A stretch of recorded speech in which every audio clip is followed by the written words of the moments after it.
talent of truth, the voice of the people. News Daily Express.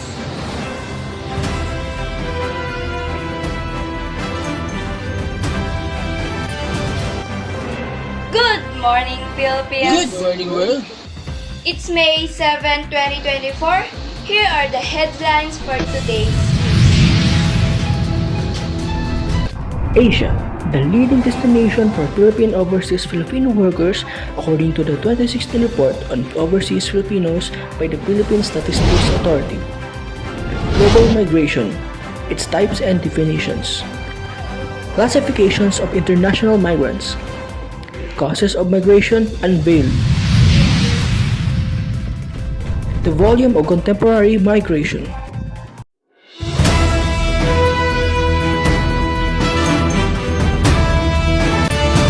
Asian is the leading destination for the Philippines. OFW PSA 2016 survivor. Althea Luis Gawaran will give you the details. The Middle East of Asia continues to be the leading destination for overseas Filipino workers. According to the PSA 2016 survey on overseas Filipinos, Saudi Arabia is the leading Asian country destination for Philippine overseas workers. Asian countries have the highest percentage of 85% compared to other continents. This signifies that Filipinos prefer to work in Asian countries. Asia is followed by Europe, which has 6.6%, North and South America 5.6%, Australia and Africa have the same percentage of 1.4%. Let's ask our fellow Filipino citizen on the question, why do you think most Filipino workers choose to work in Asia? And would you choose to work abroad in the future? Personally, I think ayun nga, kaya mas Pilipino ng mga Pilipino na mag-work around Asia na lang kasi halos same din ng culture sa mga Pilipino na lang sa Pilipinas. Unlike sa Western countries na mag-culture shock ka talaga kasi sobrang laki ng pinagkaiba. And then, of course, mas pipiliin kong magtrabaho sa ibang bansa sa ekonomiya ng Pilipinas ngayon. And, syempre, like, sabi nila mas marami din daw benefits doon pero sa Pilipinas. So, sayang naman if hindi mo iti-take yung mga ganong opportunities. Pwede mo naman kunin, ba't hindi mo kunin ganun? Well, firstly, because of the cost of living. So when we are buying something for our family in the Philippines, it is not that expensive. Unlike if you buy food or anything in Europe or in America, then it will be a lot expensive. The gap of price here in Asia and in other continents is about good. Moreover, it's very easy to access visa. And me, I would choose to work abroad not only for the sake of money, but also for the citizenship. I think these two are pretty common among Filipinos who work abroad. This is me, Althea. Back to you, Daisy. Thank you, Althea Luis Gawaran. Migration can be defined in many ways. Francesca will give us the details.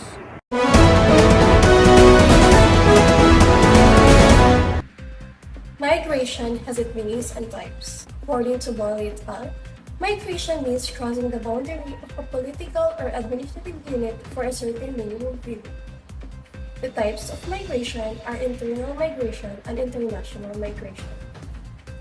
Internal migration is the movement of people from one area like a province, a district, or municipality to another within one country. While international migration is the crossing the frontiers which separates one of the world's approximately 200 states from another. According to Skeldon, many scholars argue that internal and international migration is a part of the same process that should be analyzed together. The great majority of border crossings do not imply migration. Most travelers are tourists or business visitors who have no intention of staying in the country for good. International migration arises in a world divided up into nation states, in which remaining in the country of birth is still seen as norm and moving to another country as a deviation. Migration tends to be regarded as problematic. It has to be controlled and curbed, for it may bring unpredictable changes. So, that sums up the types and definition of migration.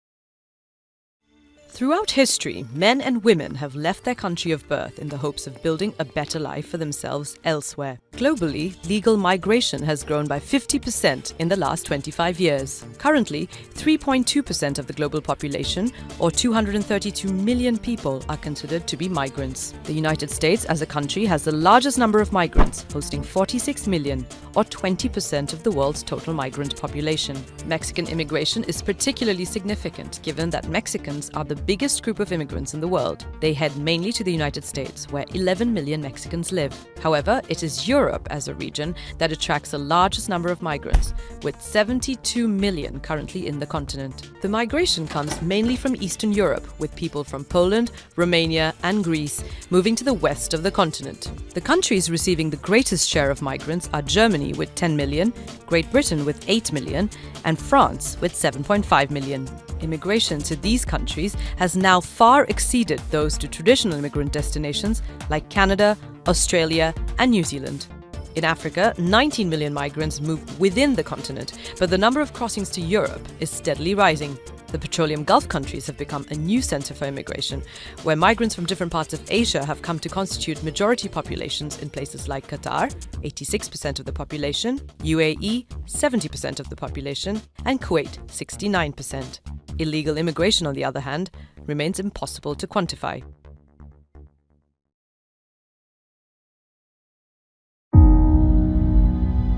The Global Compact for Migration is a collective realization that no member state alone can address the issue of migration, that it really requires a multi-state, multilateral approach to governing migration in a safe, dignified, and orderly way. The Philippines is one of the 25 member states considered champion country in the implementation of the Global Compact on Migration. Definitely this is an honor, but also a great responsibility for the country. As a champion, the Philippines is expected to raise its voice in the region and globally in order to advocate for migrants' rights. Recognizing the critical importance that migration plays in the socio-economic development of the country, the UN Network on Migration was established in the Philippines. Among the GCM priority areas the network seeks to address are the nexus between climate change and migration and safe and dignified return. More than 60% of the Filipino population resides in coastal areas and will be forced to move with a 1-meter sea rise brought about by the climate crisis. Malaki yung epekto ng climate change sa amin. Kasi nga, kapag ka bumaha na at yung nagbagyuhan na, talagang wala nang makakalabas ng mga bangka. Hindi sila makakabiyahe, hindi sila makakalabas. At the same time, apektado pa rin yung mga nagtitinda. Diyan nila ibinabagsak yung mga isda na nahuhuli nila. Wala ring ititinda. Kaya parang domino effect, pati sila apektado. In the area of return and reintegration, the network seeks to support the government in strengthening its policies and practices to ensure the returns are always safe and dignified and that reintegration is sustainable.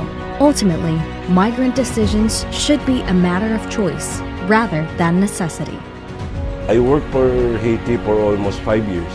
The reason why I ended up my career in Haiti is because of the pandemic. I'm very much thankful for the government of this process kasi maraming natulungan in terms of repatriation during that time of pandemic. The UN Network on Migration is a consistent partner in the country's journey to implement the GCM at the local and the national level and in maintaining the momentum to advance GCM in the regional and international landscape. As a non-government organization supporting Filipino migrants, a network such as this is very critical and very important because, among others, it facilitates exchange and coordination of various initiatives supporting Filipino migrants. Together, we want to uphold the rights of migrants, promote their access to social services, and really raise awareness on the need to comprehensively manage migration in a way that benefits everyone. IOM is leading this process jointly with other relevant UN agencies that see migration as a source of prosperity and international solidarity. This is the future. As we delve deep into the topic surrounding global migration, we are going to classify international migrants. The first is temporary labor migrants, who migrate for a limited period of time in order to work and send remittances to families in the country of origin. Highly skilled and business migrants, people with qualifications such as the managers, executives, professionals, technicians, and the like who move within the internal labor markets of transnational corporation and international organization. Number 3, irregular migrants, also known as the undocumented or illegal migrants. They enter the country in search for employment with no necessary documents and permits. Refugees, those who are unable or unwilling to return to their country because of a well-founded fear or persecution on account of race, religion, nationality, membership in a particular social group, or political opinion. Asylum seekers, those who move across borders in search of protection.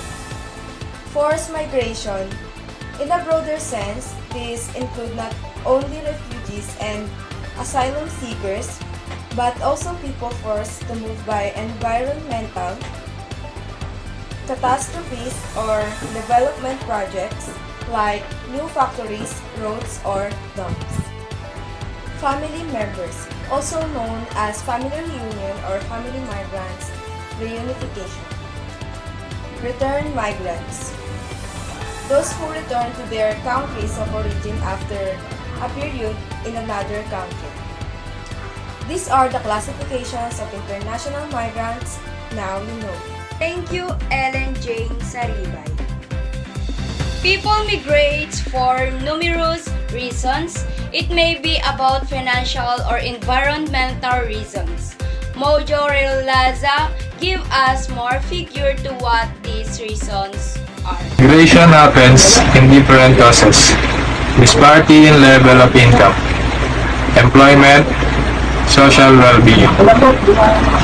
Differences in demographic patterns with regard to fertility, mortality, age of structure, and labor force of growth.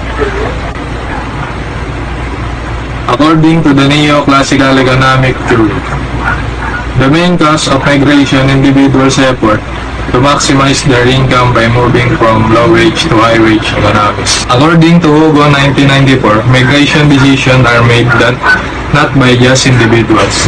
They often represent family strategies to maximize income and survival chances. Thank you, Mojo. Migration have a profound impact in the world, and the number of people migrating increases each passing year. Risha will give us the details. Nations figures show that the global migrants stock, the number of people resident in a place outside their country of birth, grew from 75 million in 1965 to 120 million in 1990.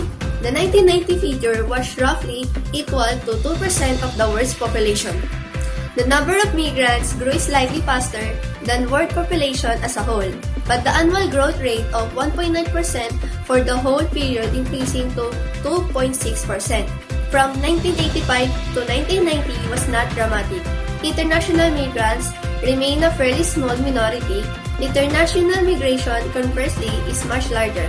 For instance, the number of internal migrants in India in 1981 was some 200 million, more than double the number of international migrants in the whole world at that time. The significance of migration as a major factor in societal change lies in the fact that it is treated in certain countries and regions. Migration affects certain areas within both the sending and the receiving countries more than others. Migration needs to take place in an orderly way to safeguard the human rights of migrants. Thank you, Trisha. And that is all the news for today. Protector of the oppressed, I am Ryan. Tailor of the truth, I am Daisy C. Lazaga. The voice of the people. This is News Daily Express.